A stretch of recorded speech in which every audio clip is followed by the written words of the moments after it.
اہل سنت والجماعت کا عقیدہ یہ ہے کہ صحابہ وہ سارے کے سارے عادل ہیں. الصحابۃ کلہم عدول.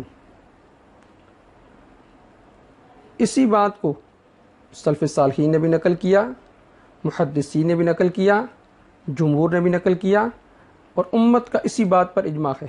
اب اٹھا کر دیکھیں النکت علی ابن صلاح، علامہ ابن حجر عسقلانی رحمہ اللہ تعالیٰ کی، اس کے صفحہ نمبر 154 پر علامہ ابن حجر عسقلانی رحمہ اللہ تعالیٰ فرماتے ہیں الصحابۃ کلہم عدول. صحابہ وہ سارے کے سارے عادل تھے. اب اس میں ایک اشکال پیدا ہوتا ہے. بعض صحابہ وہ تھے جو ابتداء میں اسلام لے کر آئے، بعض ہجرت سے پہلے لے کر آئے، بعض ہجرت کے بعد لے کر آئے، بعض بدر سے پہلے لے کر آئے، بعض بدر کے بعد لے کر آئے، کچھ عہد سے پہلے مسلمان ہوئے، کچھ عہد کے بعد مسلمان ہوئے، کچھ حنین کے موقع پر ہوئے، کچھ فتح مکہ کے موقع پر ہوئے. کیا یہ سارے عادل ہیں؟ تسدید الاصابہ فیما شجر بین الصحابہ صفحہ 119 آپ اٹھا کر دیکھیں، اس میں یہ نقل ہے اجمع اہل السنت والجماعت علی ان الصحابۃ جمیعہم عدول بلا استثناء. صحابہ وہ سارے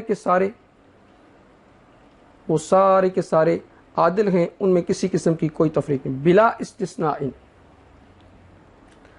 چاہے وہ ہجرت سے پہلے مسلمان ہوئے، ہجرت کے بعد مسلمان ہوئے، غزوہ بدر سے پہلے ہوئے، غزوہ بدر کے بعد ہوئے، فرمایا بلا استثناء.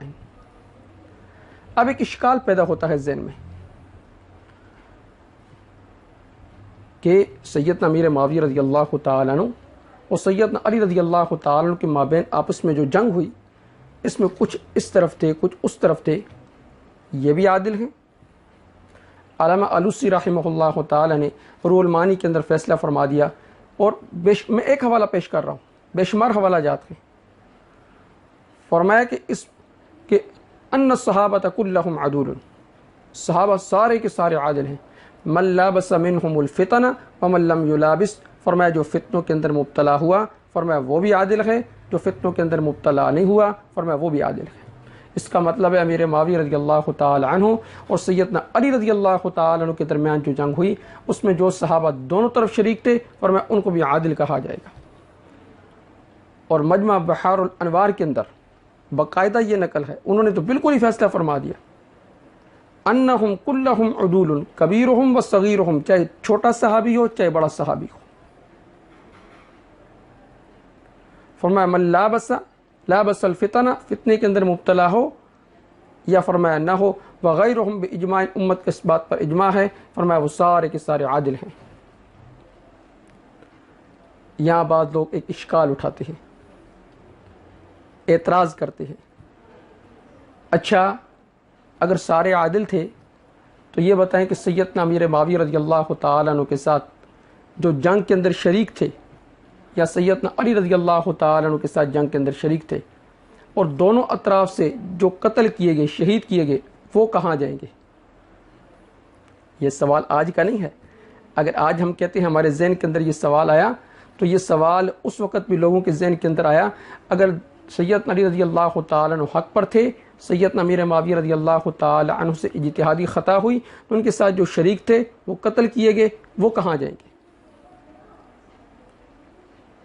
تو یہی سوال سیدنا علی رضی اللہ تعالیٰ عنہ کے جو ساتھی تھے، انہوں نے سیدنا علی رضی اللہ تعالیٰ عنہ سے کیا. منہاج السنہ صفحہ 245 جلد نمبر 5 کہ ان اصحاب علی سألوه عمن قتل من اصحاب معاویہ ما هم، کہ سیدنا امیر معاویہ رضی اللہ تعالیٰ عنہ کے ساتھی جو جنگ کے دوران قتل کر دیے گئے، شہید کر دیے گئے، ما هم کیا بنے گا ان کا؟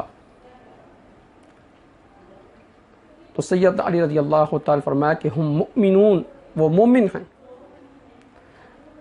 اور مومنین کے متعلق قرآن کیا کہتا ہے؟ قد افلح المؤمنون، کہ مومن کامیاب ہو گئے. اور نبی اکرم صلی اللہ علیہ وسلم نے سیدنا حسن رضی اللہ تعالیٰ عنہ کی طرف اشارہ کر کے فرمایا تھا کہ میرا یہ بیٹا دو مسلمانوں کی جماعتوں کے درمیان صلح کروائے گا. اور قرآن کریم نے ان دونوں جماعتوں کو مومنین کی جماعت کہا ہے. اس لیے اہل سنت والجماعت کا عقیدہ یہ ہے کہ مشاجرات صحابہ پر بات نہیں کرنی چاہیے. حجت الاسلام امام غزالی رحمہ اللہ تعالی فرماتے ہیں کہ مشاجرات صحابہ کو بیان کرنا فرمایا یہ حرام ہے۔ کیوں؟ کہ خدشہ ہے اس بات کا کہ مشاجرات صحابہ کو بیان کرنے کی وجہ سے صحابہ کا بغض انسان کے دل میں پیدا نہ ہو جائے کہ وہ طعن نہ کرنا شروع کر دیں۔ یہ موجودہ دور کے اندر دیکھیں نا، یہ مرزا علی کا جو فتنہ ہے۔ اب یہ مسند احمد کی ایک روایت بیان کی، اس کے اندر اس نے کہا کہ سیدنا نبی اکرم صلی اللہ علیہ وسلم نے اما عائشہ صدیقہ رضی اللہ تعالیٰ عنہ کے بارے میں کہا سیدنا علی رضی اللہ تعالیٰ عنہ کو کہ تو ظالم نہیں ہوگا، وہ ظالم ہوگی۔ اب جب اس حدیث کو بیان کیا، بیان کرنے کے بعد اس حدیث کو جب کہا گیا کہ اس کے اندر تو ظالم کے الفاظ نہیں ہے، ہونا تو یہ چاہیے تھا کہ وہ رجوع کر لیتے، لیکن رجوع نہیں کیا۔